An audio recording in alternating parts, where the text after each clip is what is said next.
chapter, we are introduced to the other members of the Garde and their immediate environment and their living arrangements when not on military operations.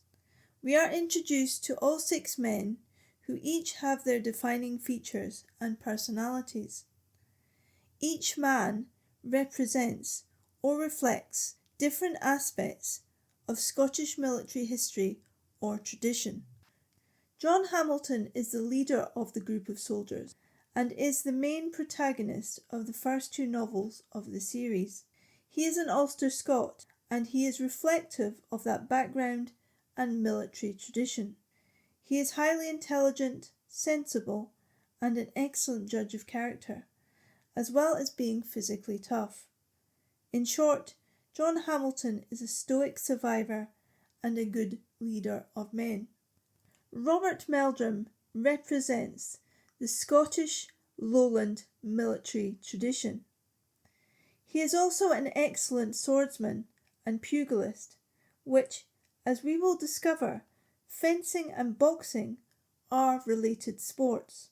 He is calm under pressure, and as a former minister, he cares for other human beings, as, in his view, they are all God's creatures. He is also an excellent scribe and writer. He is the narrator of our novel series.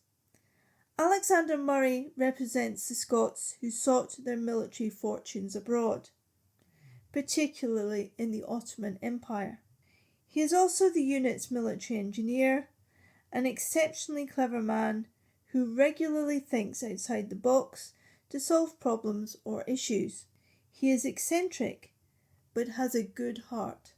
Peter Molyneux is an Englishman of Scottish heritage who seeks his fortune abroad. He is an entrepreneur, and travel for him is a form of escapism from his past in Britain and Ireland. Peter is also aristocratic and has the manners befitting a gentleman. Timothy Gray is from Newcastle and represents the Border Reiver Anglo-Scottish military tradition.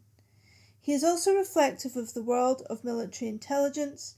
He can assume many different identities, and he is also the peace broker within the group. He literally is the grey man, or so to speak. Alistair MacDonald represents Highland military culture and traditions, an outsider with strange dress, habits and language. He seems angry much of the time and is quite rough. He swears a lot. He can be very direct with his opinions, which is a very Scottish trait. He is a fictional cousin of the great British general and strategist Sir Alistair MacDonald, better known as Alistair MacColla.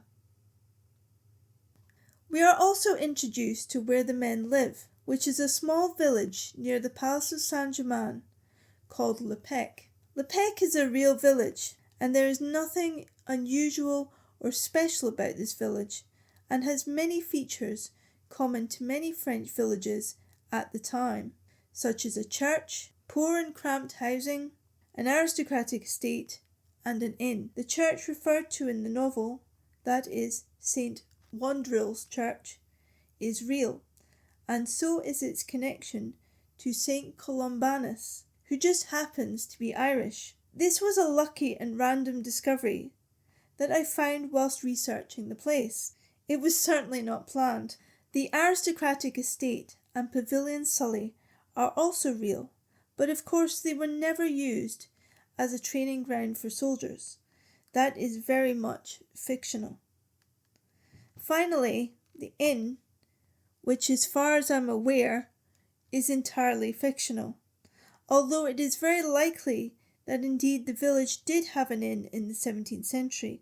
I purposefully placed these men in a rural village setting to underscore their ordinary and humble natures.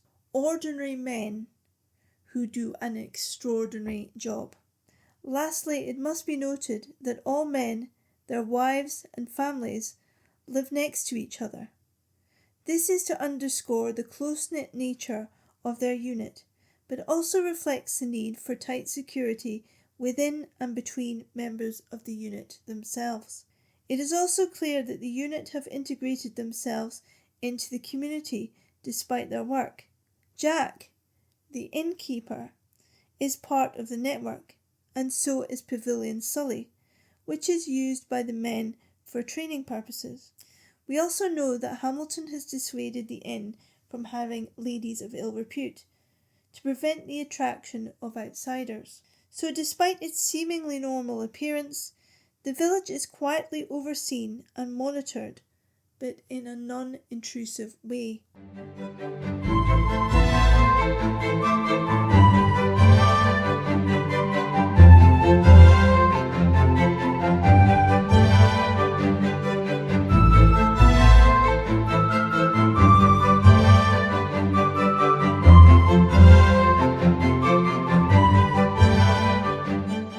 This podcast is the copyright of History Gateway Limited, UK.